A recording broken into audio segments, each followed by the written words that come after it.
தந்தி தொலைக்காட்சி நேயர்களுக்கு வணக்கம். நல்லதை சொல்வோம், நல்லதை செய்வோம், நல்லதே நடக்கும். இன்று 1/10/2024 செவ்வாய்க்கிழமை. பூரம் நட்சத்திரம் காலை 11:13 வரை, பிறகு உத்திரம். இன்றைக்கு நான் உங்களுக்கு சொல்ல இருக்கிற நல்ல கருத்து, பழைய பாடல் ஒன்று உண்டு. பொன்னார் மேனியனே புலித்தோலை அறக்கசைத்து மின்னார் செஞ்சடை மேல் மிளிர்கொன்றை அணிந்தவனே, மன்னே மாமணியே மழபாடியுள் மாணிக்கமே, அன்னே உன்னையல்லால் இனி யாரை நினைக்கேனேன்னு ஒரு பாடல். மழபாடியுள் மாணிக்கம் அப்படின்னா, திருமலபாடியில் என்ன நடந்துச்சு அப்படின்னா, தஞ்சை மாவட்டம் திருமலபாடியில் நந்திக்கு கல்யாணம் நடந்துச்சான். நந்தி கல்யாணம் பார்த்தால் முந்தி கல்யாணம் முடியும்னு ஒரு பழமொழி. நந்தி கல்யாணம் பார்த்தவங்க கல்யாணம் முடியாத ஆண்கள் எவ்வளவோ பேர் இருக்காங்க, பெண்களும் இருக்காங்க. இப்போ இந்த காலத்தில் வரன்கள் வரம் கொடுக்கும் தெய்வம் கூட வரம் கொடுத்துரும். ஆனால் வரம் கொடுக்க முடியாத சூழலாக இருக்கிற அளவுக்கு வரன்கள் வந்து வந்து விட்டு போகுது. ரொம்ப பேருக்கு நிறைய மணமகன்கள் காத்திருக்காங்க. 2 மடங்கு ஆண்கள் தொகையும் 1 மடங்கு பெண்கள் தொகையும் இருப்பதாக கூட சொல்கிறார்கள் மனம் செய்ய வேண்டியவர்கள். அந்த அடிப்படையில் சமீபத்தில் கூட ஒரு சுயம்பரம் வைத்த போது 120 மணமகன் வந்திருந்தாங்க. ஆனால் 16 மணமகள் தான் வந்திருந்தாங்களாம். இப்படியெல்லாம் இருப்பதற்கு என்ன காரணம்னா, யுகம் மாறிக்கொண்டு வருகிறது. இந்த நேரத்தில் ஆண்களுக்கு கல்யாணம் முடியணும்னா எந்த கோயிலுக்கு போகணும் அப்படிங்கிறத நீங்கள் தெரிஞ்சுக்கணும். சிவகங்கை மாவட்டம் காரைக்குடிக்கு பக்கத்தில் மாத்தூர் அப்படின்னு ஒரு அற்புதமான கஷேத்திரம் இருக்குது. குங்கண முனிவர் இரும்பை தங்கமாக மாற்று பார்த்த ஊர் மாற்றூர். 500 மாத்து கொண்டு வந்துட்டாரு. 10 மாத்து மாதிரி 11 மாத்து 12 மாத்துன்னு 500 மாத்து கொண்டு வந்துட்டாரு. 500க்கு மேலே கொண்டுக்கிட்டு வர ஆசைப்பட்டார். திடீர்னு இறைவன் தோன்றி 500க்கு மேல் ஆண்டவனின் ஒளிதான் இருக்க வேண்டும், உலோகங்களுக்கு ஒளி இருக்கக்கூடாதுன்னு சொல்லி காட்சி கொடுத்தாராம். அதனால 500ஈஸ்வரர்னு அந்த தெய்வத்துக்கு பேர். அதுக்கு பக்கத்தில் இருக்கக்கூடிய இதுக்கு பெரிய நாயகி அம்மன்னு பேர். அந்த கோயிலில் மகிழ மரத்தடி முனீஸ்வரர் இருக்கு. அது மட்டுமல்ல, மாப்பிள்ளை நந்தினே நான் பேர் வச்சிருக்கேன். அங்கே வந்து கும்பிட்ட ஆண்களுக்கெல்லாம் 32 வருஷம் 33 வருஷம், சமீபத்தில் கூட ஒருத்தருக்கு 41 வருஷம் ஒருத்தருக்கு கல்யாணமே முடியலையா, நிறைய வந்து விட்டு போயிருது. வயது கூடிக்கின்னு போகிறதுனால எந்த பெண்ணும் வந்து ஒத்துக்கலை அப்படிலாம் சொன்னார். இதுக்கு வந்த பிறகு அவருக்கு நல்லா திருப்தியான வாழ்க்கை அமைஞ்சிச்சு.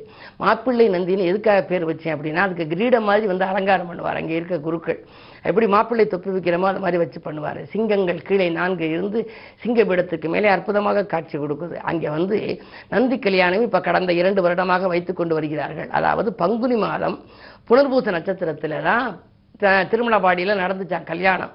பங்குனியில் புனர்பூச நட்சத்திரத்தில் மீன லக்கணத்தில் நடந்ததாக கூட புராணங்களில் போட்டிருக்காங்க. ஆனால் நம்ம அந்த நடந்த காலத்தில் வந்து வாய்ப்பு இருக்கிற போது போகலாம். ஆனால் எப்போ போனாலும் மாத்தூருங்கிற ஊருக்கு நீங்கள் போய் அங்கே மகிழ மரத்தடி முனீஸ்வரரை கும்பிட்டு அங்கே உள்ள அந்த தெய்வம் இருக்கு இல்லையா, சிவபெருமான் இருக்கார் இல்லையா, 500ஈஸ்வரர் பெரிய நாயகி அம்மனை கும்பிட்டு கலங்காத கண்ட விநாயகர்னு இருக்கு. அது முருகப்பெருமான், ஞான சரஸ்வதி, நிறைய தெய்வங்கள் பட்டினத்தார் உட்பட 63 இருக்கு. எல்லாம் கும்பிட்டு கடைசியாக நந்திக்கு வரணும். அந்த நந்தி சன்னதியில் நின்று உங்களுடைய கோரிக்கையை நீங்கள் நினச்சிக்கிட்டீங்கன்னா கரெக்டாக கல்யாணம் முடியுது. எவ்வளோ பேருக்கு இதுவரை தாமதப்பட்ட காரியங்கள் எல்லாம் தடையின்றி நடக்குது. அது மட்டுமல்ல, இது மாதிரி ஆண்கள் மாப்பிள்ளை நந்தின்னு பேர் வச்சதுக்கு ஏற்ப மாப்பிள்ளை குலத்தோடு ஒருத்தர் வந்து திருமண வாய்ப்புகள் கைகூடணும் அப்படின்னா இது மாதிரி நந்தியை வந்து வழிபடலாம். நந்தி வழிபாடு, நந்தி கல்யாணம் பார்த்தவர்களுக்கு முந்தி கல்யாணம் முடியும்பாங்க. அந்த நந்திக்கு நம்ம கல்யாணத்தை பார்க்கறதுக்கு வாய்ப்புகள் கைகூடுனா போய்க்கலாம். அப்படி இல்லாட்டியும் இந்த நந்திக்கு ஃபுல்லாக அலங்காரம் செய்து வெற்றி மாலை சூடி வாகை மாலை சூடி நம்ம வழிபடணும். அப்படி வழிபட்டு வந்தால் தடைப்பட்ட திருமணங்கள் எல்லாம் தானாக நடைபெறக்கூடிய ஒரு யோகங்கள் உண்டு. அதற்கு அருள் கொடுக்கக்கூடிய நந்தியாக சிவகங்கை மாவட்டம் காரைக்குடிக்கு அருகில் உள்ள மாத்தூரில் உள்ள அந்த மாப்பிள்ளை நந்தி வீற்றிருக்கிறார் என்ற கருத்தை தெரிவித்து இனி இந்திய ராசி பலன்களை இப்பொழுது உங்களுக்கு வழங்கப் போகின்றேன். மேசராசி நேயர்களே, உங்களுக்கெல்லாம் வளர்ச்சி கூடுகின்ற நாள். வருமானம் திருப்திகரமாகவே இருக்கும். வாங்கல் கொடுக்கல்கள் ஒழுங்காகும். திட்டமிட்ட காரியங்கள் எல்லாம் திட்டமிட்டபடியே இன்று நடைபெறப் போகிறது. உங்களுடைய ராசிக்கு 6ல் கேது இருப்பதனாலே உத்தியோகத்தில் மட்டும் சில இடையூறுகள் வரலாம். பழைய உத்தியோகத்திலிருந்து விடுபட்டு புதிய உத்தியோகத்தில் நுழைந்தவர்களுக்கு சக பணியாளர்களால் தொல்லைகள் வரலாம். என்ன இருந்தாலும் அதிகார வர்க்கத்தினரை அனுசரித்துத்தான் செல்ல வேண்டும். இன்று கிழமை செவ்வாய் என்பதனாலே முருகப்பெருமானை வழிபடுவது நல்லது. ரிஷபராசி நேயர்களே, உங்களுக்கெல்லாம் வசைப்பாடியவர்கள் வாழ்த்து பாடுகின்ற நாள். இன்று வளர்ச்சி எதிர்பார்த்ததை காட்டிலும் கூடுதலாக இருக்கும். குரு பகவான் உங்கள் ராசியில் இருக்கின்ற பொழுது அதன் பார்வை பலத்தாலே பக்கபலமாக உங்களுக்கு பல நல்ல காரியங்கள் நடைபெறப் போகின்றது. ஆனந்த வாழ்விற்கு அடித்தளம் அமைத்துக் கொள்ளப் போகிறீர்கள். ஆரோக்கியம் சீராகி ஆனந்தப்படுத்தும். தொழில் தொடங்கும் முயற்சியிலே வெற்றி கிடைக்கலாம். புதிய ஒப்பந்தங்கள் அடுக்கடுக்காக வரும். இந்த நாள் மிகச்சிறந்த நாள். மிதுன ராசி நேயர்களே, உங்களுக்கு ராசியிலேயே செவ்வாய். தைரியமும் தன்னம்பிக்கையும் அதிகரிக்கும். தன்னிறைவான வாழ்க்கை, துணிந்து செயல்படுவீர்கள். தொட்ட காரியங்களில் எல்லாம் வெற்றி கிடைக்கப் போகின்றது. உங்கள் திறமைக்குரிய அங்கீகாரம் உங்களுக்கு கிடைக்கும். உத்தியோகத்தில் மேலதிகாரிகள் இணக்கமாக நடந்து கொள்வார்கள். வாங்கிய கடனில் பாதிக்கு மேல் கொடுத்து கடன் சுமை குறையப் போகிறது. புதல்வர்களால் வந்த பிரச்சனைகளும் அகலும். இந்த நாள் யோகமான நாள். கடகராசி நேயர்களே, உங்களுக்கெல்லாம் துணிந்து செயல்பட வேண்டிய நாள். தொல்லை தந்தவர்கள் எல்லாம் எல்லையை விட்டு விலகிச் செல்வார்கள். கடன் சுமை குறைய நூதன வழியை கையாளுவீர்கள். ஆரோக்கியம் சீராகி ஆனந்தப்படுத்தும். அடுத்தடுத்து நல்ல சம்பவங்கள் இல்லத்தில் நடைபெறுவதற்கான அறிகுறிகள் தென்படப் போகின்றன. குருவினுடைய பார்வை உங்களுடைய ராசிக்கு 3ஆம் இடத்தில் பதிவதனாலே உடன்பிறப்புகள் ஒரு சிலர் உங்களை விட்டு விலகிச் சென்றவர்கள் இப்பொழுது விரும்பி வந்து இணையலாம். இந்த நாள் உங்களுக்கு மேலும் இனிய நாளாக அமைய முருகப்பெருமான் வழிபாடு கை கொடுக்கும்.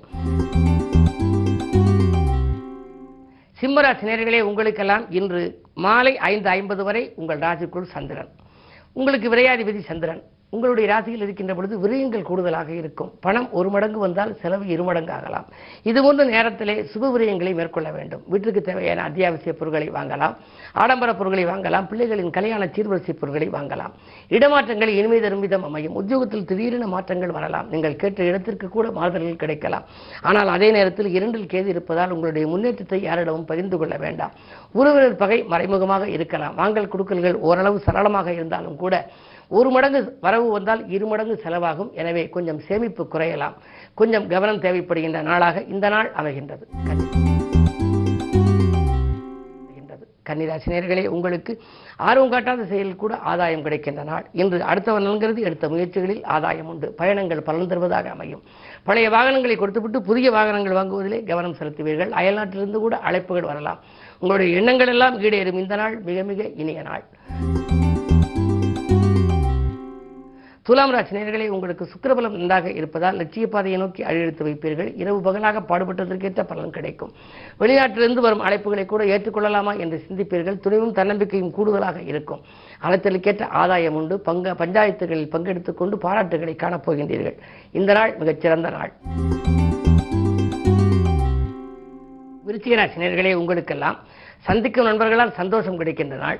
ஆரோக்கியம் சீராகி ஆனந்தப்படுத்தும். அடுத்தவன் நல்கிறது எடுத்த முயற்சிகளிலே வெற்றி கிடைக்கலாம். மேலதிகாரிகள் உங்களுக்கு இணக்கமாக நடந்து கொள்வார்கள். உத்தியோகத்திலே உங்கள் கை ஓங்கும். நேற்று குறை கூறியவர்கள் எல்லாம் இன்று உங்களை பாராட்டுவார்கள். உங்களுடைய ராசிக்கு 8இலே செவ்வாய். 8இல் செவ்வாய் இருந்தால் ஓரளவு உங்களுக்கு ஏதேனும் சிறு சிறு உடல்நிலை தொல்லைகள் வரலாம். கைவலி கால்வலி என்று வரலாம். இருந்தாலும் மாற்று மருத்துவம் உங்கள் உடல்நலத்தை சீராக்கும். அதே நேரத்தில் பஞ்சமஸ்தானத்திலே ராகு. பிள்ளைகளின் முன்னேற்றம் கருதி நீங்கள் எடுத்த முயற்சிகளிலே வெற்றி கிடைக்கும். பிள்ளைகளின் எதிர்கால நலங்கருதியும் அவர்கள் வெளிநாடு சென்று படிக்கலாம் என்று நினைத்திருந்தால் அதற்காக எடுத்த முயற்சியிலும் இன்று அனுகூலம் கிடைக்கின்ற நாளாக இந்த நாள் அமைகின்றது. தனுசு ராசி நேயர்களே, உங்களுக்கெல்லாம் உறவினர் வருகையால் உள்ளம் மகிழ்கின்ற நாள். இன்று உற்றார் உறவினர்களின் வருகை உங்களுக்கு ஆச்சரியப்படுத்தும். அதே நேரத்தில் 3ஆம் இடத்திலே சனி. உடன்பிறப்புகளும் உங்களுக்கு உறுதுணையாக இருப்பார்கள். வாங்கிய கடனை கொடுத்து மகிழ்வீர்கள். அதிகாரிகள் உங்களுக்கு ஆதரவு கரம் நீட்டுவார்கள். தொழில்துறையில் இருப்பவர்களுக்கு பழைய தொழிலை விட்டுவிட்டு புதிய தொழில் தொடங்கலாமா என்று கூட நீங்கள் சிந்திப்பீர்கள். அதே நேரம் பழைய தொழிலை யாரிடமாவது கொடுத்துவிட்டு புதிய தொழில் தொடங்குகின்ற பொழுது உங்களுக்கு கூட்டு யார் சேர்வார் என்று நினைக்கின்ற பொழுது பாலிய நண்பர்கள் உங்களுக்கு கூட்டு சேர்வதாக வாக்குறுதிகள் கூட கொடுக்கலாம். இன்று 10இலே கேது இருப்பதனாலே உங்களுக்கு நல்ல பலன்கள் கிடைக்கும். புகழ்பெற்ற ஆலயங்களுக்கு சென்று வர வேண்டும் என்று விரும்புவீர்கள். உங்கள் விருப்பங்கள் நிறைவேறுகின்ற நல்ல நாள் இந்த நாள். மகர ராசி நேயர்களே, உங்களுக்கு மாலை 5:50 வரை சந்திராஷ்டமம். எதையும் நீங்கள் திட்டமிட்டு செய்ய இயலாது. நண்பர்கள் உங்களுக்கு பகைவர்களாக மாறலாம். பிறருக்கு நீங்கள் நன்மை செய்தாலும் அது தீமையாக தெரியும். அதிகார பதவியில் உள்ளவர்களின் ஆதரவு உங்களுக்கு குறையலாம். சக பணியாளர்களாலும் உங்களுக்கு சங்கடங்கள் வந்து சேரும். எதையும் நீங்கள் நினைத்ததை நினைத்த நேரத்தில் செய்ய இயலாத நாள். இன்று எதிர்மறை சிந்தனைகள் அதிகரிக்கும்.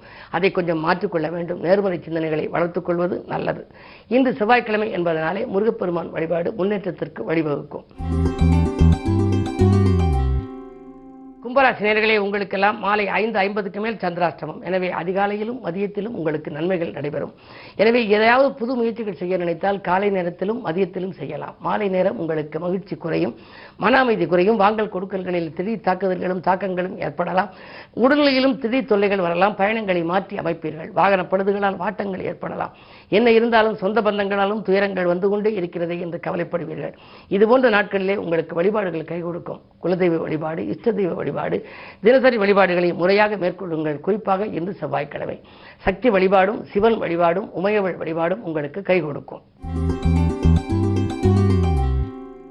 மீனராசி நேயர்களே, உங்களுக்கு உதவிக்கிரமிட்ட ஒருவர்களின் எண்ணிக்கை உயர்கின்ற நாள். 4ஆம் இடத்திலே செவ்வாய் இருப்பதனாலே நன்மைகள் அதிகம் நடைபெறப் போகிறது. தனாதிபதி 4இல் இருப்பதனாலே இடம் வாங்க வீடு வாங்க யோசித்தவர்களுக்கு இப்பொழுது பணப்பழக்கமும் நன்றாக இருக்கும். மனக்கலக்கமும் அகலும். சொத்துக்களின் சேர்க்கையும் உண்டு. சொந்தங்களால் உங்களுக்கு நன்மைகள் கிடைக்கப் போகின்றது. பிள்ளைகளின் சுபகாரியங்கள் இல்லத்திலே நடைபெறுவதற்கான அறிகுறிகள் உங்களுக்கு தென்படும். புதிய பதவிகள் வரப்போகிறது. நீங்கள் உத்தியோகத்தில் இருந்தாலும் சரி, பொது வாழ்வில் இருந்தாலும் சரி, வரும் பதவிகளை ஏற்றுக்கொள்ளலாமா வேண்டாமா என்று சிந்திப்பீர்கள். ஏற்றுக்கொள்வதில் தவறில்லை. இந்த நாள் மிக யோகமான நாள். பெரிய மனிதர்களை சந்திப்பால் பிரச்சனைகளிலிருந்து விடுபடுகின்ற நாள். மேலும் விவரங்கள் அறிய தினத்தந்தி படியுங்கள்.